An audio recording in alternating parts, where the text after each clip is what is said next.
ahora con Alberto García en la jornada de Mérida de Arquitectura y Empresa. Alberto García Jiménez y Ramiro Losada, que formáis el despacho LG. Veo en vuestro currículum, bueno, que habéis estado, después de terminar la carrera, habéis pasado por la Politécnica de Milán, por la Universidad Lambert Lombard de Bélgica, y luego, en fin, veo que habéis pasado por estudios muy prestigiosos, en fin, Alejandro Zaera o Mecano. O Mecano, sí. O Mecano.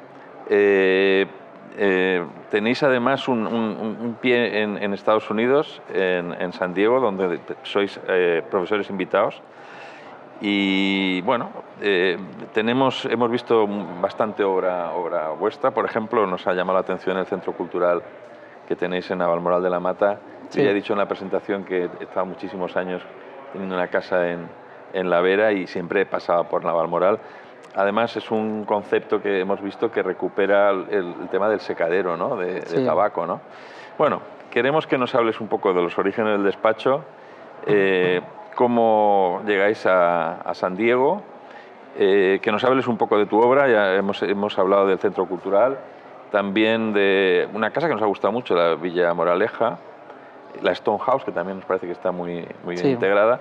Bueno, con ese preámbulo... Y todas con sus premios de arquitectura. Con sus premios de arquitectura. Sí. O sea que, bueno, eso, que nos hables un poco del origen del despacho, cómo planteáis el tema de la salida internacional y un poco de vuestras obras. Te dejo la muchas palabra. Gracias. Sí.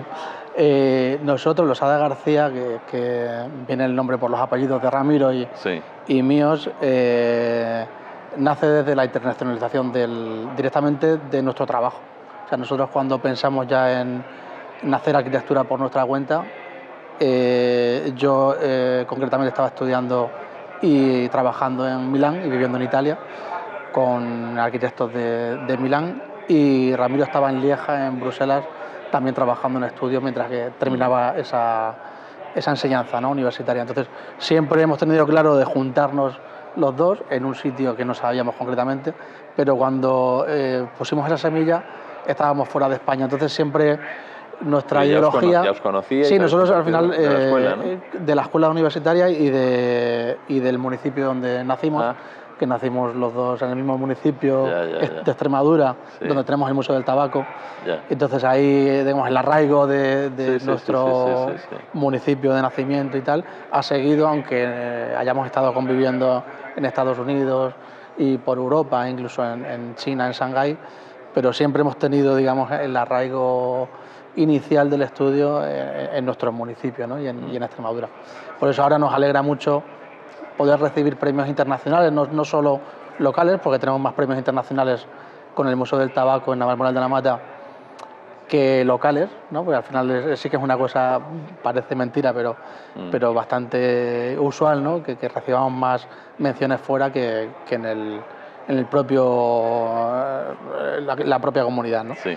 Entonces nos hace mucha ilusión ese proyecto, porque fue uno de los primeros proyectos que hicimos cuando llegamos a Extremadura, ¿vale? Después de montar el estudio en Rotterdam, que empezamos nuestra base, digamos, en Rotterdam, luego en Madrid, y montamos una sede local en nuestro municipio de Navalmoral de la Mata, que es un municipio de 15.000 habitantes, muy pequeñito y con poca radio de acción, ¿no? Entonces, ese encargo del museo a través de un concurso, lo que queríamos hacer era recuperar un poco la sensibilidad que había en el municipio y la comarca del Campo Arañuelo, donde está el museo, es donde se produce el 90% del cultivo del tabaco en toda Europa.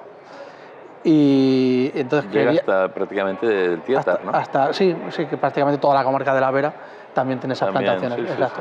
Y entonces nosotros hemos nacido siempre y hemos jugado de pequeños en esos espacios de secaderos de tabaco que son muy comunes en nuestra comarca, que están diseminados en todas las fincas de cultivo del tabaco, en la Vega del Tietar, y en esas celosías de ladrillo que hacen esas sombras, esos espacios lumínicos interiores, pues tan mágicos, ¿no? Entonces, ese recuerdo con el que crecimos nosotros de pequeños, jugamos en esos espacios, nos evocó para hacer ese concurso y ese proyecto del museo. Y nos llenaba de orgullo que fuera incluso de España se llegó a entender ese proyecto, ¿no? Porque al final es una materialización que hicimos del proyecto, volviendo a la memoria colectiva del lugar, pero usando una tecnología muy avanzada actual, ¿no? Y entonces lo vestimos, digamos, el edificio con un traje de alta costura, un vestido de alta costura, con una celosía de ladrillo cerámico, extrusionado, una cerámica extrusionada, sin barnices, en bruto, o sea, rememorando un poco el origen aquel tan auténtico, ¿no?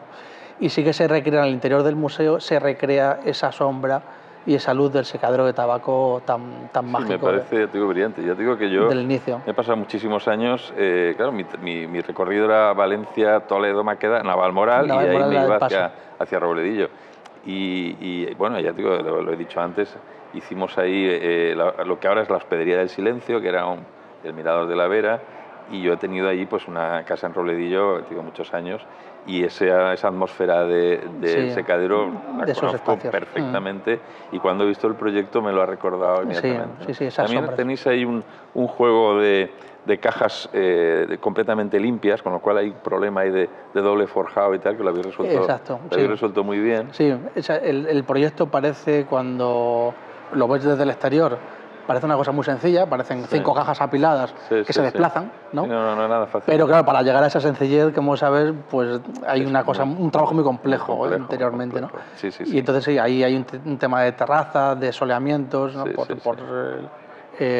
final el clima que tenemos aquí, tenemos que hacer esos espacios en sombra para que el soleamiento, digamos, no le afectara a la eficiencia del edificio, ¿no? Entonces, bueno, todo viene de ese ¿Y en ese momento en qué estáis? ¿Qué es lo que marca en este momento el despacho? Como te comenté, cuando nació el estudio, que estábamos internacionalmente fuera de España, decidimos montar un estudio de arquitectura en Madrid, justo en la crisis económica, en 2007, y entonces el estudio, como no había muchos concursos públicos, que era lo que empezamos nosotros, lo que hicimos era buscar otras patas de la arquitectura, ¿no? Que al final un arquitecto, lo bueno que tiene es que tiene una cosa muy versátil para poder buscarse la vida. Entonces, el estudio al final lo dividimos como en 3 patas, que era la enseñanza, y nos pusimos a dar clases como profesores asociados en la Escuela de Arquitectura, y luego la documentación audiovisual de edificios y de grandes arquitectos, ¿no? Lo que estáis haciendo vosotros ahora, por eso lo agradecemos tanto hoy, ¿no? Y esto tiene tanto éxito, pues gracias a vosotros por eso, ¿no? Porque hasta ese momento no había edificios documentados audiovisualmente como pensábamos, ¿no? Hechos por arquitectos, ¿no? Y con esa mirada de arquitecto. Entonces conocimos a muchos arquitectos, a Herzog, a Culas, conocimos a muchos arquitectos, a Foster. Herzog, ese juego de pieles, ¿no? Nosotros tenemos una mirada muy inspiradora a sus edificios. Y entonces conocimos mucho esa arquitectura desde dentro, hablando con los arquitectos. Y nuestros primeros inicios fue con esas miradas, o sea, de ver edificios muy singulares de otros arquitectos de gran prestigio. ¿No? Eso dando clases de arquitectura y haciendo alguna pieza pequeñita, ¿no? En aquel momento, 2007-2008, que fue más como una formación, digamos, nos sirvió como una formación. En ese momento nosotros empezamos a dar clases en la Escuela de Arquitectura y fuimos profesores de un máster que se abrió de tricontinental, que se daban 3 meses, los alumnos iban 3 meses a Shanghái, 3 meses se formaban en Madrid y 3 meses en San Diego, en California. Entonces nosotros estábamos el trimestre de Madrid, estábamos dando clases nosotros, y con la suerte que cayó una vacante en San Diego, en California, y nos dijeron, tenéis que hacer 6 meses, no 3 solo, ¿no? O sea, y entonces cogimos 3 meses en Madrid y nos fuimos a San Diego a dar clases, estuvimos 3 años. ¿Y pudisteis coordinar eso con trabajo profesional? Sí, era muy complejo, pero como estábamos en ese momento grabando audiovisualmente edificios por todos sitios, pues nos vino muy bien, porque esos 3 meses que pasábamos en San Diego, íbamos a Los Ángeles, conocíamos a mucha gente que nos enseñaba sus edificios y lo complementamos de esa forma. Fue una época para nosotros de mucho conocimiento. Tenéis un bagaje de mucho conocimiento fantástico, teórico y de la arquitectura. Nosotros ahora, a partir de ese momento que conocimos en San Diego, esas oportunidades, Mi socio Ramiro Losada vive en San Diego, o sea, estamos todavía allí.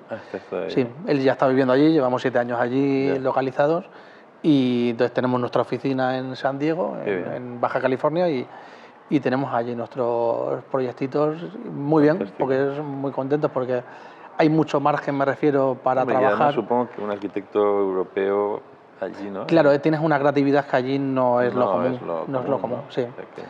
Y esa vivienda que comentabas, que tiene el premio de Los Ángeles, del Colegio de Arquitectos de Los Ángeles, en Madrid, de Villamoraleja, que es de un cliente, es un coleccionista de arte, y tiene su casa en París, su casa en Miami, su casa en Los Ángeles, y le faltaba su casa en Madrid. Entonces, cuando estábamos en San Diego trabajando, hicimos un reportaje a un estudio muy famoso en Los Ángeles, en Hollywood, que hacía viviendas pues bastante espectaculares para gente muy importante, ¿no?, de arte en Los Ángeles y tal. Y a él le salió, a este estudio le salió este encargo en Madrid, o sea, a través de la casa en Los Ángeles. Y justo nosotros fuimos a hacer una entrevista a ese estudio, a Austin, y justo nos dijo, oye, pero si vosotros sois de Madrid, España, tengo este encargo y no tengo arquitectos locales, o sea, queréis ser vosotros los arquitectos locales nuestros y tal. Y a partir de ahí empezamos a colaborar con ellos, hicimos esa casa en Madrid, y ahora estamos con ellos asociados en San Diego. O sea, todo lo que hacen en San Diego ellos, a ver, lo hacemos que me estás contando, en colaboración. Veo que tenéis hay una especie de mano de destino que os va llevando. Sí. Hay que estar ahí siempre. Hay que estar ahí, eso sí, es verdad, hay que estar ahí. Sí, siempre hay que tener. Bueno, pues oye, ha sido un placer. Bueno, te iba a preguntar también, este tipo de eventos, al final, ¿qué te parece? ¿No son útiles? Para mí, genial. O sea, yo esta semana la tenía totalmente repleta agendada, pero cuando me contó Tony la idea y lo que hacíais, no lo dudé, ¿sabes? Porque bueno, es la manera, hay que hacerlo más. De poder concentrar, ¿no? Hay que hacerlo más, sí, porque estamos acostumbrados también en veros, ¿no? Los arquitectos de la claro, zona y tal, o sea, estamos acostumbrados a ir a eventos de feria, ¿no? Pero más de materiales y de construcción. Pero esto es una feria de arquitectura, o sea, y aquí se habla de otra cosa, ¿no?